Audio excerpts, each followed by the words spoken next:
Hey guys, I'm back. It's week 4.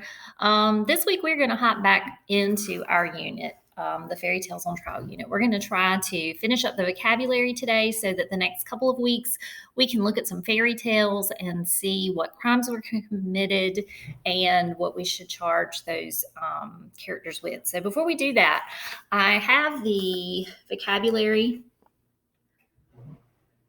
that we worked on the last week we were together. I've scanned it into Google Classroom, so you'll see it attached to this lesson.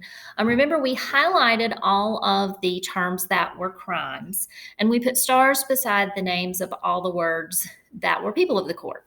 And the document is in ABC order. So after you watch this video, there is a Google form vocabulary activity for you to do, but please do not guess the answers.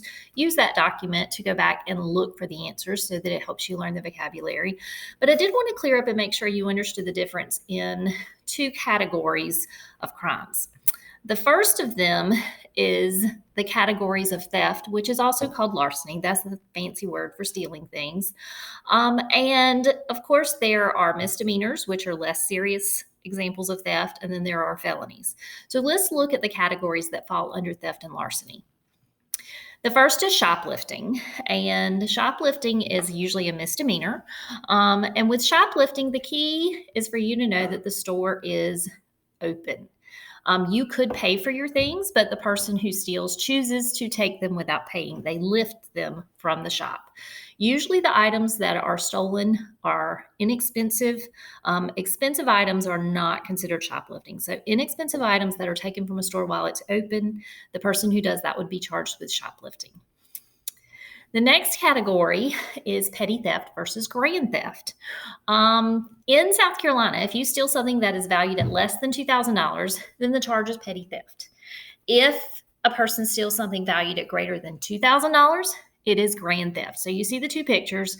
Of course, candy and things more expensive, but less than $2,000 would be petty theft. A car, which is why most people call grand theft auto, would be considered grand theft. Stealing from a jewelry store could easily get you in trouble for grand theft. Stealing electronics, designer clothing, anything valued over $2,000 could be grand theft. The next category is burglary. The key word here that you need to remember is that you break in. It's not that just the person steals something, they break in and they steal something. And I have a picture here of a character from McDonald's commercials back in the late 70s. His name is the Hamburglar, and he was called the Hamburglar because he broke into McDonald's at night and he stole the hamburgers. The last category to look at in theft is robbery. And you'll see that I put a picture here of a gun because most people think of robbery as armed robbery. They're the same term. Because robbery or armed robbery is when a person steals something by using or making the person they're stealing from think that they are using a weapon.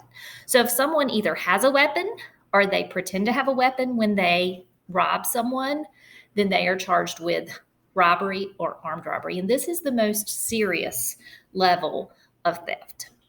So now that we've talked about theft, this is the one everybody had questions about. Whoops, one more slide here. I paraphrased it for you. Least, I guess the crime that you get in the least trouble for is shoplifting. It is a misdemeanor. Then there's petty theft versus grand theft. There's burglary, and then robbery or armed robbery. So now we'll look at categories of homicide. The last class that we were together, everybody was very curious about, well, how do you know when someone kills someone or is charged with a murder, what they're charged with? Well, there's 3 main categories of homicide or murder. Manslaughter is the one that carries the least punishment, but yet it is still a very serious crime. It is a felony. Manslaughter is against the law. It is not an accident. So it's not like your brakes on your car went out and you ran over someone. That's an accident if something happened that was beyond your control. Manslaughter is not an accident. You had something to do with it. However, it's not intentional. And that's a little confusing. Let me clarify. It's not an accident because you did something you shouldn't have been doing. However, you didn't intend to kill someone. Usually it has to do with this word right here, which is negligence, which means you're careless. And if you look at my picture here, I have the not sign, and it's over a glass of wine and car keys, meaning you should not drink and drive. Someone who drinks and drives could cause an accident and someone could die. That is an example of manslaughter. They were breaking the law. It wasn't an accident because they were doing something they shouldn't have been done. However, they did not plan to kill someone, but they did something careless. So that's manslaughter.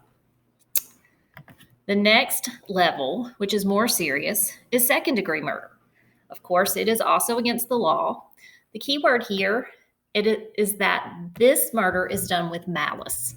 And that's just a fancy term that means you wanted to hurt someone. Someone who is charged with second-degree murder went into a location and they planned to harm someone. They were probably angry or upset, and they intended to hurt them, but they did not intend to kill them. It's not planned. They did not plan to kill the person. I have a baseball bat here because someone out of anger might decide to hit someone desiring to harm them, but not planning to kill them. So the key word here is desiring to harm, but not planning to kill. And the last and the most serious type of homicide is first-degree murder. Of course, it is unlawful. The key word is premeditated, which is just a fancy way of saying they planned it. And you'll see the picture on my slide here is of a journal or a diary. Lots of times when someone commits first-degree murder, they've made a plan and they've taken notes. The notes could be on their computer, on their phone, in a journal, paper, something like that. But they plan it and then they do it. And this is considered to be the most serious type of murder, and it can be considered a capital offense, which means the person could be given the death penalty. So just a recap of the types of homicides, we have manslaughter against the law, but it's not an accident. The person was doing something careless, and as a result, someone was killed, but they did not mean to do it. Second degree is against the law as well. They were desiring to hurt someone, but they didn't plan to kill them. And first degree is against the law. It's premeditated, it's planned, and it is the most serious type of homicide charge. So I hope this clears up some of your questions about what type of degrees there are for homicide and how to determine what category of theft something is. In today's lesson, like I said, I scanned in these documents. There's several pages. You'll see the yellow highlights and the stars. Remember, the highlighted sections are the crimes. The stars are the people of the court.